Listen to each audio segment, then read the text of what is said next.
ni unyanyasaji. Nilikuwa naiomba serikali walemavu tupewe kipaumbele, au tutungiwe sheria ya kututetea sisi kila kona tutakapokuwa tunaenda. Bila kututungia sheria yoyote tutabaki kuwa tutasumbuliwa mno na tutanyanyasika sana. Swala la msingi, tumechoka kuomba. Mlemavu ataomba mpaka lini? Ni kweli tunanyanyasika sana kutokana na hawa maajenti wanakula rushwa sana. Hawa unaonekana sisi walemavu hatuna haki. Kwa sababu gani? Si wenyewe tuna familia tumepanga. Sasa mlemavu gani unamtoa kule juu, wenyewe wenye miguu mizima wako huko ndani, inakuwa sio mzuri. Niweze kutafuta riziki ya kuweza kujikimu na matumizi yangu na matibabu yangu.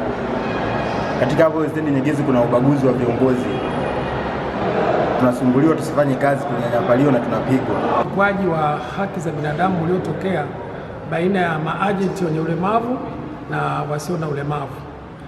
Tumefika hapa kwa ajili ya kutatua mgogoro, lakini pia tumeambatana na shirika la utetezi wa haki za binadamu SOT kutoka jiji la Mwanza kwa ajili ya utetezi wa hiyo purukushani iliyotokea kwa watu wenye ulemavu.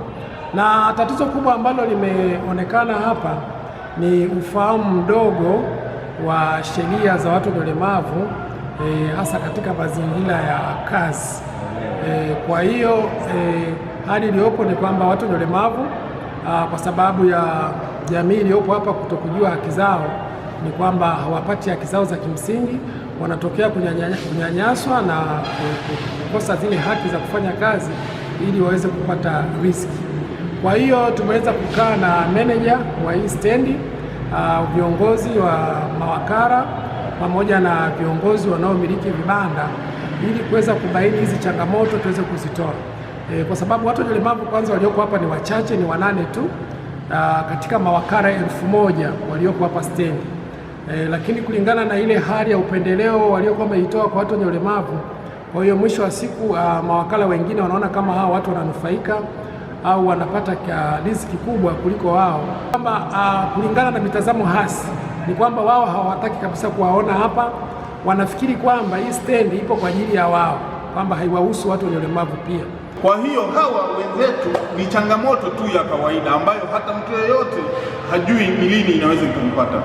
Sasa kwa sababu walipata hiyo feva ya kufanya kwa hali yao ikaonekana wawe wanapanda pale juu na kupata abiria na kuja naye stendi, lakini kuna watu wanakwenda kuwabugudhi, kuwahalas na kuwanyang'anya yule abiria, ilimradi kwamba akose ile kidogo anayoipata kutoka kwa nani? Kutoka kwa agent, si ndio? Sasa hiyo ndio mbaya.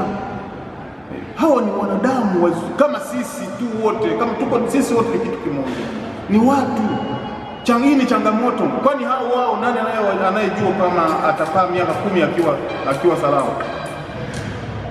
Unapanda mabasi, unapanda magari mbalimbali, unaweza ukapata tu. Hii ni changamoto, lakini kuna tendency ya watu wanataka kulifanya hili group kama la watu wasiofaa kwenye jamii. Hilo ndo tunakataa sisi kama watetezi wa haki za binadamu. Na yeye muwe na nidhamu na adabu na kuheshimu wengine. Usije ukawa mtu mwenye ulemavu sasa ukatengeneza ile ni kinga ya kufanya chochote kile, kupiga watu. Kuna watu wametajwa hapa wanaumiza wengine. Sasa hiyo si nzuri. Simameni kwenye queue, mwe kwenye mstari wote, usiumize mtu. Ukipigwa, ukinyanyaswa, toa taarifa. Sehemu za kutoa ni nyingi. Kwanza polisi wanaweza kufungua kesi mnapokuwa mmelalamika pale. Kwa hiyo lakini usitumie mabavu kwa sababu mtasumbuana nao. Na utaratibu wa sheria ya parking na maegesho ndani ya stendi ya Nyegezi upande wa haisi, haturuhusu wapiga debe kufanya shughuli za debe hapo ndani. Kuwa mlemavu haimaanishi kwamba umetengwa na jamii.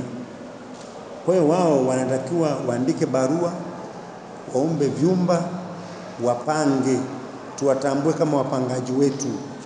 Vyumba vipo vya ticketing, wapange na wafanye kazi ya uwakala. Kuwa walemavu haimaanishi kwamba sheria sasa hawako juu ya sheria, kwa maana kwamba wao sasa wanaruhusiwa kuvunja sheria za nchi.